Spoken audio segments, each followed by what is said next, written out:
Hello everyone, শুরু করতে চলেছি ডব্লিউবিসিএস প্রিলিমস 101 থেকে 125 নম্বর কোশ্চেন। তো যেহেতু এর সাথে অনেক ইনফরমেশনও জুড়ে রয়েছে, তাই বেশি দেরি না করে ঝটপট দেখে নেব কোশ্চেন এবং কোশ্চেনের অ্যান্সারগুলো কি কি। তোমরা যারা এর আগের কোশ্চেনগুলো বা এর আগের ভিডিওগুলো দেখোনি সেগুলো দেখে নিতে পারো, কারণ তাতে কিন্তু অনেক ইনফরমেশন দেওয়া রয়েছে এবং আমার মনে হয় এই ইনফরমেশনগুলো তোমরা নোট করে নিলে তোমাদের খুব উপকার হতে পারে। তো চলে যাচ্ছি 101 নম্বর কোশ্চেন। 101 নম্বর কোশ্চেনে কি আছে দেখো, ভারত আনুষ্ঠানিকভাবে কত সালের মধ্যে তার নেট জিরো কার্বন নিরসনের লক্ষ্যমাত্রা নির্ধারণ করেছেন? এটা হবে 2070 সাল। অপশন নাম্বার ডি হলো এর অ্যান্সার। অপশন নাম্বার ডি এর অ্যান্সার। চলে যাচ্ছি এর এক্সট্রা ইনফরমেশনের জন্য। 101-এর ব্যাখ্যাতে দেখো রয়েছে, ভারত আনুষ্ঠানিকভাবে 2070 সালের মধ্যে তার নেট জিরো কার্বন নিরসনের লক্ষ্যমাত্রা নির্ধারণ করেছে। কি করেছে? তার নেট জিরো কার্বন নিরসনের লক্ষ্যমাত্রা নির্ধারণ করেছে। আরো যদি একটু এক্সট্রা ইনফরমেশনের জন্য যাই, সব থেকে বেশি প্রচলিত সেটা হচ্ছে গ্লাসগো জলবায়ু সম্মেলন। চলো প্রথম থেকে দেখে নিই। নেট জিরো বলতে বোঝায় এমন একটি অবস্থা যেখানে বায়ুমণ্ডল যত পরিমাণ গ্রিন হাউস গ্যাস, বিশেষত CO2 নির্গত হয়, ঠিক ততটা পরিমাণ শোষণ বা অপসারণ করা হয়, ফলে মোট নেট কার্বন নিরসন শূন্য হয়ে যায়। ভারতের প্রধানমন্ত্রী নরেন্দ্র মোদী 2021 সালে COP26, যেটা গ্লাসগো জলবায়ু সম্মেলন নামে পরিচিত, সেখানে ঘোষণা করেছিলেন যে ভারত 2070 সালের মধ্যে নেট জিরো এমিশন অর্জন করবে। একই সঙ্গে ভারত 2030 সালের মধ্যে নবায়নযোগ্য শক্তির বৃদ্ধি, কার্বন নিরসনে কমানো এবং অজীবাশ্ম জ্বালানির ক্ষমতা বাড়ানোর লক্ষ্য ঘোষণা করেছে। চলে যাচ্ছি তারপরের কোশ্চেন। ও, খুব ছোটভাবে ট্রিক হিসেবে লিখে রাখার জন্য, পরীক্ষার জন্য ইম্পর্টেন্ট, যেটা প্রত্যেকদিন পড়তে হয়। দেশ ভারত ঘোষণা করেছে COP গ্লাসগো 2021 সালে, লক্ষ্য নেট জিরোর লক্ষ্য 2070 সাল। মনে রাখার ট্রিক, ইন্ডিয়া নেট জিরো 2070। চলে যাচ্ছি পরের কোশ্চেন।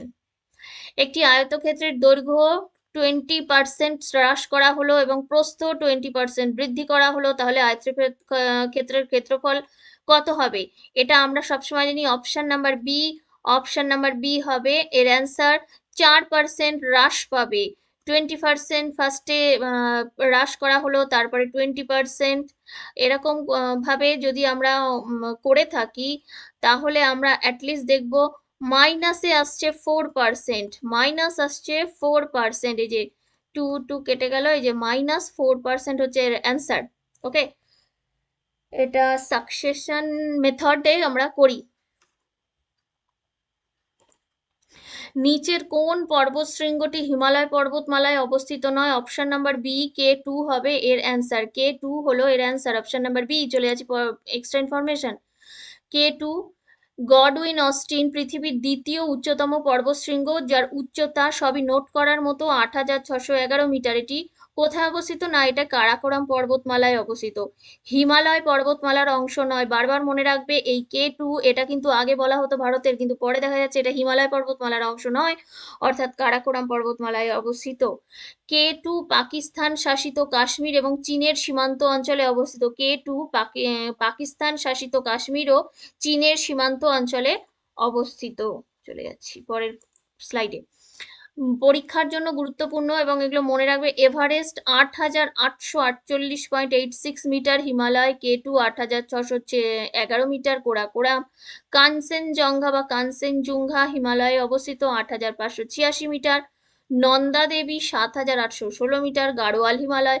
মনে রাখা ট্রিক কি করে করব? K2, কে কারাকোরাম, কে হিমালয় নয়। মনে রাখার এটা ট্রিক। মাটির মধ্যে উদ্ভিদের জন্য উপলব্ধ নয় কোনটি? আর্দ্রতাগ্রাহী জল, কৈশিক জল, খনিজ জল, নাকি রাসায়নিকভাবে আবদ্ধ জল? অপশন নাম্বার বি, কৈশিক জল। অপশন নাম্বার বি, কৈশিক জল। এর এক্সট্রা ইনফরমেশনের জন্য আমরা দেখে নিই কি আছে। হ্যাঁ, সঠিক উত্তর কৈশিক জল। বর্ণনা, মাটির কণার মধ্যে সূক্ষ্ম ছিদ্রে যে জল কৈশিক বলের মাধ্যমে ধরে থাকে তাকে কৈশিক জল বা ক্যাপিলারি ওয়াটার বলে। এই জল উদ্ভিদের শিকড় সহজেই শোষণ করতে পারে, তাই উদ্ভিদের বৃদ্ধির জন্য গুরুত্বপূর্ণ এবং সহজলভ্য হলো কৈশিক জল। আচ্ছা, কৈশিক প্রক্রিয়াটা কিভাবে সম্পন্ন হয়? ধরো তুমি একটা একটা গামলার মধ্যে, একটা জল ভর্তি গামলা কিংবা বালতির মধ্যে চুবিয়ে রেখেছো, তুমি ধরো অল্প একটু পাট জামাটাকে ভেজালে, ও কি করবে, ওই সুতোগুলো এখান থেকে জল শোষণ করতে করতে করতে করতে দেখা যাবে ধীরে ধীরে তোমার যে অনেক জামার পুরোটাই প্রায় ভিজিয়ে ফেলেছে। এই প্রক্রিয়াটাকে বলা হয় কৈশিক প্রক্রিয়া। অন্যান্য বিকল্পগুলির মধ্যে হচ্ছে আর্দ্রতাগ্রাহী জল, মাটির কণার সঙ্গে খুব শক্তভাবে আবদ্ধ থাকে, উদ্ভিদ শোষণ করতে পারে না। খনিজ জল, এটি উদ্ভিদের জন্য উপলব্ধ জলের শ্রেণী নয়। রাসায়নিকভাবে আবদ্ধ জল, খনিজের সঙ্গে রাসায়নিকভাবে যুক্ত থাকে, উদ্ভিদ ব্যবহার করতে পারে না। মনে রাখবে কি কি, ডাব্লিউবিসিএস এবং ইউপিএসসি কিংবা পিএসসির যে কোনো পরীক্ষায় এই কোশ্চেনগুলো খুব আসে। Available water of plants, available water of plants, capillary water বা কৈশিক জল। নিচের কোনটি অক্সিজেন যুক্ত রক্ত? নিচের কোনটি অক্সিজেন যুক্ত রক্ত? এটা হবে option number B. Option number B, ফুসফুসীয় শিরাসমূহ। জেনে নিই ডেসক্রিপশন এবার কি দিয়েছে। ফুসফুসীয় শিরাসমূহ, ফুসফুসীয় শিরাসমূহ ফুসফুস থেকে অক্সিজেন সমৃদ্ধ বিশুদ্ধ রক্ত হৃৎপিণ্ডের বাম অলিন্দে বা লেফট আর্ট্রিয়ামে নিয়ে আসে। এগুলো কিন্তু লিখে রাখবে। সাধারণত শিরা অক্সিজেনবিহীন রক্ত বহন করে, কিন্তু ফুসফুসীয় শিরা ব্যতিক্রম। ফুসফুসীয় ধমনী হৃৎপিণ্ড থেকে অক্সিজেনবিহীন রক্ত ফুসফুসে নিয়ে আসে। যকৃৎ, পোর্টাল শিরা এবং বৃক্কীয় শিরা অক্সিজেনযুক্ত রক্ত বহন করে না। মনে রাখার সহজ কৌশল কিরকম? Pulmonary vein, oxygenated blood O2, pulmonary artery deoxygenated blood CO2। চলো ছবিটা দেখে নাও। ছবিটাকে এঁকে রাখবে। দেখো কোথা দিয়ে কি ধরনের রক্ত এখান দিয়ে প্রবেশ করছে, কোনটা আর্টারিওরারি, কোনটা ভলভো মিট্রাল, হ্যাঁ কয়টি প্রকোষ্ঠ, এই জিনিসগুলো দেওয়া হলো। চলো চলে যাচ্ছি পরের কোশ্চেন। 106, তিরুভাল্লুর কে কে কেন জানা হলো তিনি কে এবং তিনি কোন বিষয়টির সাথে যুক্ত? এটা হবে অপশন নাম্বার এ। তিরুভাল্লুর একজন প্রখ্যাত তামিল কবি এবং দার্শনিক। তিনি তিরুক্কুরল, একটি প্রাচীন তামিল কাব্য লিখেছিলেন যেখানে 1330টি ছোট কবিতা কুড়াল রয়েছে। চলে যাচ্ছি পরের এক্সট্রা ইনফরমেশনের জন্য, দেখি কি দিয়েছে। হ্যাঁ, অপশন নাম্বার এ হবে স্যার। তিরুভাল্লুর ছিলেন একজন মহান তামিল কবি, দার্শনিক এবং নীতিবিদ। তার অমর গ্রন্থ তিরিকুল্লার তামিল সাহিত্যের অন্যতম শ্রেষ্ঠ রচনা। এর গ্রন্থে 1330টি কুড়াল বা দ্বিপদী রয়েছে, যার 133টির মাধ্যমে 133টি অধ্যায়ে বিভক্ত। তিরুকুড়াল মূলত তিনটি বিষয় আলোচনা করা হয়েছে: অরম, ধর্ম ও নৈতিকতা; পরুল, রাষ্ট্রনীতি এবং অর্থনীতি; ইনবাম, প্রেম এবং পারিবারিক জীবন। এই গ্রন্থটি নৈতিক জীবন, সুশাসন, মানবিক মূল্যবোধ এবং আদর্শ আচরণের শিক্ষা দেয়। তাই তিরুভাল্লুরকে ভারতের অন্যতম শ্রেষ্ঠ নৈতিক এবং দার্শনিক সাহিত্যিক হিসেবে সম্মান করা হয়। নিম্নলিখিত উর্দু কবিদের মধ্যে কে দ্বিতীয় এবং তৃতীয় গোলটেবিল সম্মেলনে আমন্ত্রণ জানানো হয়েছিল? কাকে?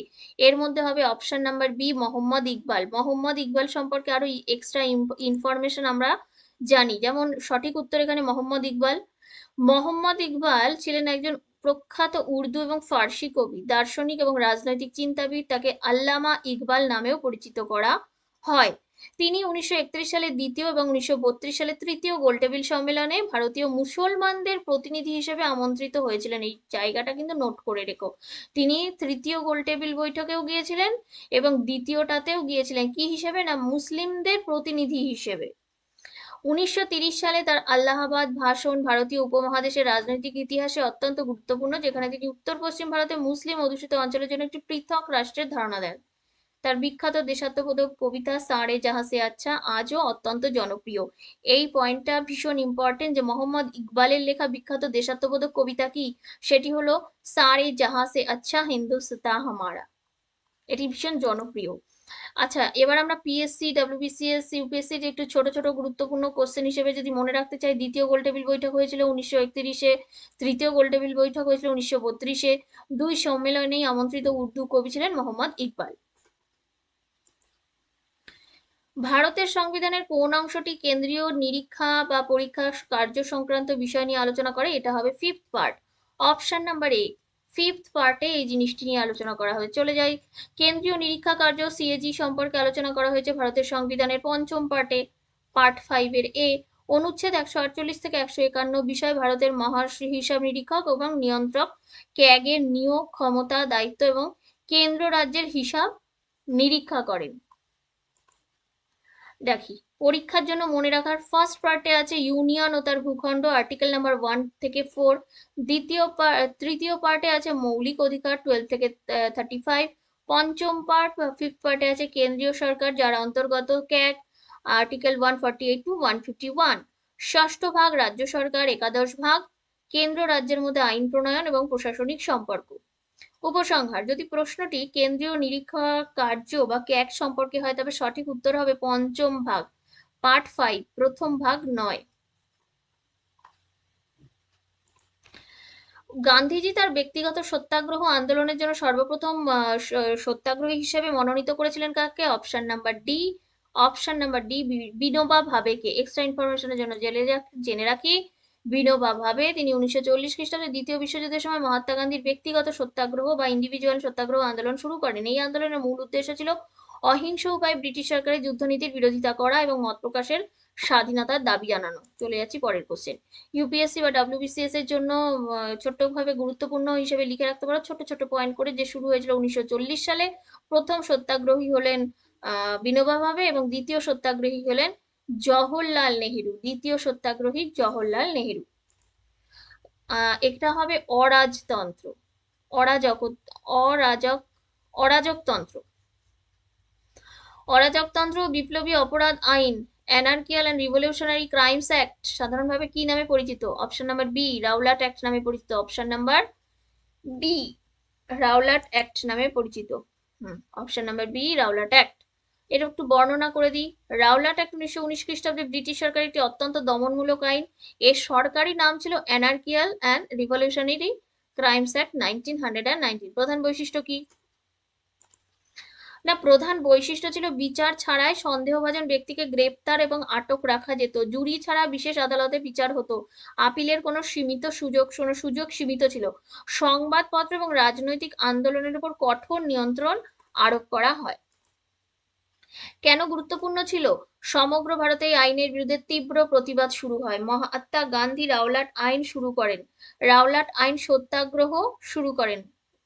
এই আইনের বিরোধিতা করতে গিয়ে 13 এপ্রিল 1919 সালে জালিয়ানওয়ালাবাগ হত্যাকাণ্ড হয়, যা ভারতের স্বাধীনতা আন্দোলনে একটা গুরুত্বপূর্ণ মোড় নিয়ে আসে। এবার দেখে রাখি ছোট্ট করে বছর 1919 সাল। অন্যান্য নাম হচ্ছে ব্ল্যাক বা কালা আইন, সরকারি নাম অ্যানার্কিয়াল এবং রিভলিউশনারি ক্রাইমস অ্যাক্ট 1919। সত্যাগ্রহের নেতা মহাত্মা গান্ধী। সংশ্লিষ্ট ঘটনা জালিয়ানওয়ালাবাগ হত্যাকাণ্ড 13 এপ্রিল 1919। এগুলো কিন্তু সবই ইম্পর্টেন্ট, খাতায় নোট করো। টোটো নামক একটি আদিম জনগোষ্ঠী নিচের কোন স্থানে দেখা যায়? এটা হবে অপশন নাম্বার এ, আলিপুরদুয়ার জেলায়। Option number A, Alipurduar. Alipurduar জেলায় দেখতে পাওয়া যায়। বর্ণনা দিই, পশ্চিমবঙ্গের একটি অতি ক্ষুদ্র আদিম জনজাতি, পার্টিকুলারলি ভালনারেবল ট্রাইবাল গ্রুপ পিভিটিজির অন্তর্গত। এরা মূলত আলিপুরদুয়ার জেলার টোটো পাড়া গ্রামে বসবাস করে, যা ভুটান সীমান্তের কাছে অবস্থিত। এই আলিপুরদুয়ারের এই জায়গাটা ভুটান সীমান্তের কাছে অবস্থিত এবং সেই জন্য এদের এই টোটো পাড়াতেই অবস্থিত এবং এদের নাম হচ্ছে টোটো জনজাতি। গুরুত্বপূর্ণ জনজাতি টোটো, অবস্থান হচ্ছে টোটোপাড়া, মাদারিহাট, আলিপুরদুয়ার জেলা। এই জায়গাগুলো খুব ইম্পর্টেন্ট। স্বীকৃতি দিয়েছে কে? না, পশ্চিমবঙ্গ হচ্ছে রাজ্য। ভারতের particularly vulnerable tribal group PVTG এর ভাষা কি? টোটো ভাষা। জীবিকা কৃষিকাজ, পশুপালন, ফল চাষ, বনজ সম্পদের উপর নির্ভরশীল, যা হয় আর কি মানে উপজাতিদের জন্য। আচ্ছা, ডাব্লিউবিসিএস এবং পিএসসির জন্য টোটো, এটা বারবার আসা এই কোশ্চেন গুলো, পশ্চিমবঙ্গের ওয়েস্ট বেঙ্গল পিএসসির খুব ফেভারিট কোশ্চেন। সবচেয়ে ছোট আদিম জনজাতির একটি গোষ্ঠী। এদের প্রধান বাসস্থান টোটোপাড়া। টোটোপাড়া ভুটান সীমান্তের নিকট অবস্থিত। মনে রাখার পর টোটোপাড়া, আলিপুরদুয়ার। যদি কোনো ব্যক্তি উচ্চশিক্ষিত হন তবে তিনি ভালো উপার্জন করবেন, তাহলে নিচের বিকল্পগুলির মধ্যে কোনটি যুক্তিযুক্তভাবে সঠিক?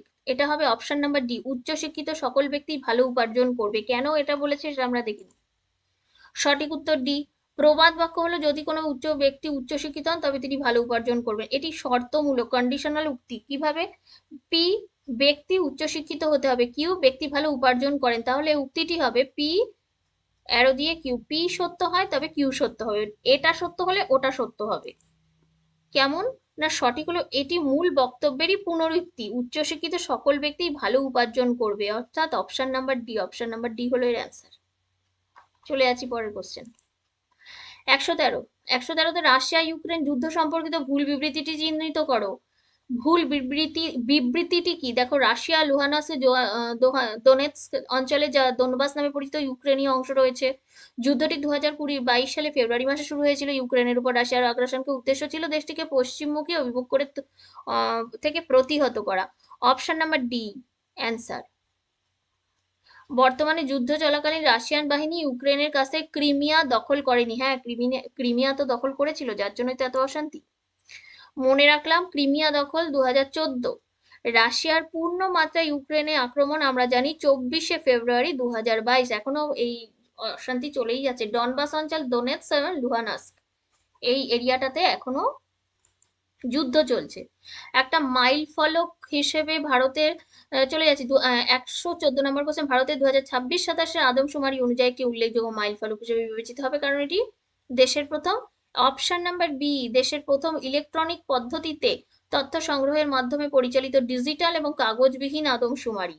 ডিজিটাল এবং কাগজবিহীন আদমশুমারি, সঠিক উত্তর হলো অপশন নাম্বার বি। এর সাথে আর কি জানতে পারি? ভারতের 2026-27 সালে আদমশুমারি দেশের প্রথম ডিজিটাল আদমশুমারি হিসেবে পরিচালিত। প্রধান বৈশিষ্ট্য কি? তথ্য সংগ্রহের জন্য মোবাইল অ্যাপ এবং ইলেকট্রনিক ডিভাইস গ্রহণ করা হবে।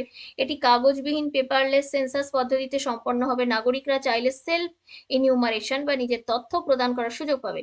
তথ্য সংগ্রহ এবং প্রক্রিয়াকরণ আরো নির্ভুল, দ্রুত এবং স্বচ্ছ হবে। পরীক্ষার জন্য কি কি গুরুত্বপূর্ণ হয়ে যাচ্ছে 2026-27 সালে? সঠিক উত্তর, ইলেকট্রনিক পদ্ধতিতে তথ্য সংগ্রহের মাধ্যমে পরিচালিত ডিজিটাল এবং কাগজবিহীন আদমশুমারি।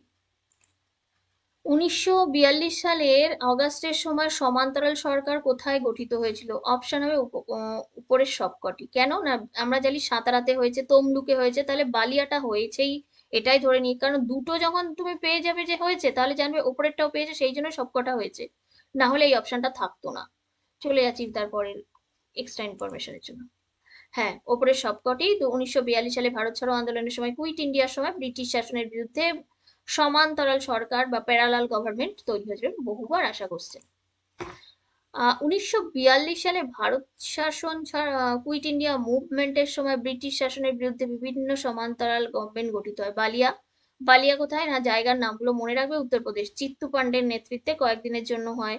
সাতারা, সাতারা মহারাষ্ট্রে। প্রতি সরকার নামে পরিচিত সমান্তরাল সরকার দীর্ঘদিন কার্যকর ছিল, নেতৃত্বে ছিলেন নানা পাটিল। তমলুক, এটা জানি আমাদের বর্তমানে পূর্ব মেদিনীপুর, পশ্চিমবঙ্গ তাম্রলিপ্ত জাতীয় সরকার গঠিত হয়, যা প্রশাসন, বিচার এবং ত্রাণ কার্য পরিচালনা করেছিল। তাই বালিয়া, সাতারা, তমলুক তিনটি স্থানে সমান্তরাল ভাবে সরকার গঠিত হয়েছিল। 116, কংগ্রেস ডেমোক্রেটিক পার্টি প্রতিষ্ঠা করেছিল কে? অপশন নাম্বার বি, বিজি তিলক। অপশন নাম্বার বি, বিজি তিলক। কংগ্রেস ডেমোক্রেটিক পার্টি, বিজি তিলকের ব্যাখ্যা হচ্ছে 1918 সালে বাল গঙ্গাধর তিলক কংগ্রেস ডেমোক্রেটিক পার্টি তৈরি করেন। একটা সিরিজ ধারা রয়েছে, ধারার পরবর্তী সংখ্যাটি নির্ণয় করো। 2, 6, 12, 20। এক্সপ্লেনেশনটা দেখে নিই। দেখো, ব্যাখ্যাটা হচ্ছে 1 ইন্টু 2, 2, 2 ইন্টু 3, 6, 3 ইন্টু 4, 12, 4 ইন্টু 5, 20, পরবর্তী 5 ইন্টু 6, তাহলে কি হবে? 30। এটা হয়ে যাচ্ছে অ্যান্সার। তাহলে অপশন নাম্বার ডি হলো এর অ্যান্সার। চলে যাচ্ছি তারপরের কোশ্চেন। পরের কোশ্চেনে দেখি কি আছে। অর্থনৈতিক, ও সরি সরি, এটার প্রিন্টিং মিস্টেক হয়েছে, এটা অর্থনৈতিক না, এটা আমিও খেয়াল করি, যেটা অধীনতামূলক মিত্রতা নীতি হবে। অধীনতামূলক মিত্রতা নীতি, ওকে। এটা অধীনতামূলক মিত্রতা নীতি হবে। যে নীতিতে যোগদানকারী প্রথম ভারতীয় শাসক কে ছিলেন? এটা হবে অপশন নাম্বার ডি, হায়দ্রাবাদের নিজাম। অপশন নাম্বার ডি, হায়দ্রাবাদের নিজাম। আচ্ছা, দেখে নিই এক্সট্রা ইনফরমেশন। হায়দ্রাবাদের নিজাম, লর্ড ওয়েলেসলি, নামটা ইম্পর্টেন্ট। সাবসিডিয়ারি অ্যালায়েন্স বা অধীনতামূলক মিত্রতা নীতিতে প্রথম যোগদানকারী ভারতীয় শাসক ছিলেন হায়দ্রাবাদের নিজাম। সালটা ছিল 1798। নিম্নলিখিত ব্যক্তিদের মধ্যে কে সবচেয়ে শাহজাহানকে বিখ্যাত কোহিনূর হীরাটি উপহার দিয়েছিলেন? অপশন নাম্বার বি, অ্যান্সার হবে মীর জুমলা। অপশন নাম্বার বি, অ্যান্সার হচ্ছে মীর জুমলা। মীর জুমলা কে ছিলেন? মীর জুমলা ছিলেন গোলকোন্ডার একজন প্রখ্যাত বণিক। পরবর্তীকালে মুঘল সাম্রাজ্যের একজন প্রভাবশালী সেনাপতি এবং প্রশাসক। তিনি শাহজাহানের দরবারে যোগ দেওয়ার সময় বিখ্যাত কোহিনূর হীরা উপহার দিয়েছিলেন বলে ঐতিহাসিকভাবে উল্লেখ পাওয়া যায়। পরে এই হীরেটি মুঘল সম্রাটদের ধনভাণ্ডারে সংরক্ষিত ছিল এবং পরবর্তীকালে বিভিন্ন শাসকদের হাতে বদল হয়ে যায়। বর্তমানে ব্রিটিশ ক্রাউনের অংশ হিসেবে এটি পরিচিত। মনে রাখার মতো যেগুলো সেগুলো পড়ে নিই আমরা। না, মনে রাখার মতো কি না, কোহিনূরের অর্থ আলো বা পর্বত, মাউন্টেইন অফ লাইট। তাহলে মীর জুমলা, শাহজাহান, শাহজাহান থেকে কোহিনূর, মীর জুমলা, শাহজাহান, শাহজাহানের পরে তারপর আসছে কোহিনূর। 120 নম্বর, আমরা শেষের দিকে চলেই এসেছি প্রায়। একটি শ্রেণীতে ছাত্র ও ছাত্রীদের প্রাপ্ত গড় নম্বর যথাক্রমে 52 এবং 42। যদি এই শ্রেণীর সকল ছাত্রীরা শিক্ষার্থীর গড় সংখ্যা 50 হয়, তবে কোন শ্রেণীতে কোন শ্রেণীতে উপস্থিত ছাত্রদের সংখ্যা শতকরা সংখ্যা কত? এটা অ্যালিগেশন মেথড বের করলেই বেরিয়ে যাবে। চলো দেখি অ্যান্সারটা কি হচ্ছে। এটা অ্যালিগেশনের পদ্ধতি, এই যে বলেই দিয়েছে অ্যালিগেশনে। দেখো 50 minus 32, 50 minus 52 minus 50, 8:2, 4:1। তাহলে সুতরাং ছাত্রের উপস্থিত হয় 4/5, 80%। 80%। চলে আসছি 121 নম্বর কোশ্চেন। 121 নম্বর কোশ্চেন আছে, নিচের মধ্যে কে বৌদ্ধ সঙ্গীতিতে তোমার সভাপতিত্ব অর্জন করেছিলেন? এটা হবে option number C, Mahakashyap. Option number C, Mahakashyap. একটু দেখে নিই প্রথম ব্যাখ্যা। প্রথম বৌদ্ধ সংগীতি অনুষ্ঠিত হয় বুদ্ধের মহাপরিনির্বাণের অল্প কিছুদিন পরে, আনুমানিক খ্রিস্টপূর্ব 483 খ্রিস্টীয়াব্দে, রাজগীরে, বর্তমান রাজগীর, বিহার, সপ্তপর্ণী গুহায়।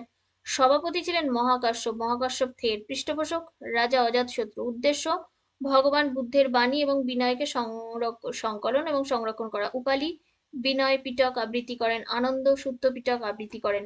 এছাড়া প্রথম সঙ্গীত হয় মহাকাশ্যপের আন্ডারে, দ্বিতীয় হয় বৈশালী, তৃতীয় হয় মঙ্গলীপুত্র তিস্য অশোকের সময়, এবং চতুর্থটা ভেরি ভেরি ইম্পর্টেন্ট কনিষ্কের সময়, সেটা হয় কাশ্মীরে।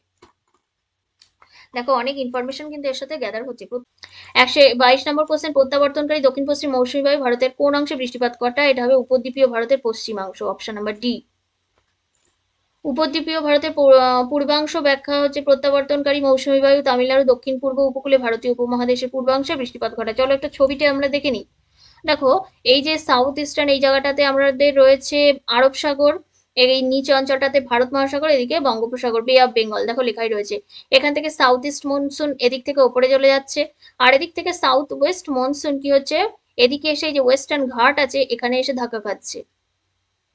এখানে এসে ধাক্কা খেয়ে এই অঞ্চলটাতে বৃষ্টিপাত ঘটায়, কিন্তু এই জায়গাটা কিন্তু বৃষ্টির চাঞ্চল্য রূপে থাকে। তার কারণটা কি? তার কারণটা হলো এইখানে যখন আসে তখন কিন্তু এর কিন্তু আর জলীয় বাষ্প থাকে না, তাই জন্য এই জায়গাটা বৃষ্টিপাত হয় না। ওকে, চলো নিচের কোন সামাজিক রাজনৈতিক নেতা সম্মতির বয়সে বিলের বিরোধিতা করেছিলেন? এটা হবে অপশন নাম্বার ডি, দেওয়াই রয়েছে বিজি তিলক। বাল গঙ্গাধর তিলক 1981 সালে এজ অফ কনসেন্ট বিলের বিরোধিতা করেছিলেন। এজ অফ কনসেন্ট বিলের বিরোধিতা করেছিলেন। চলে যাচ্ছি 24 নম্বর question. Himalayan institute of alternative হেইলের প্রতিষ্ঠাতা কে এবং তিনি কেন বিখ্যাত?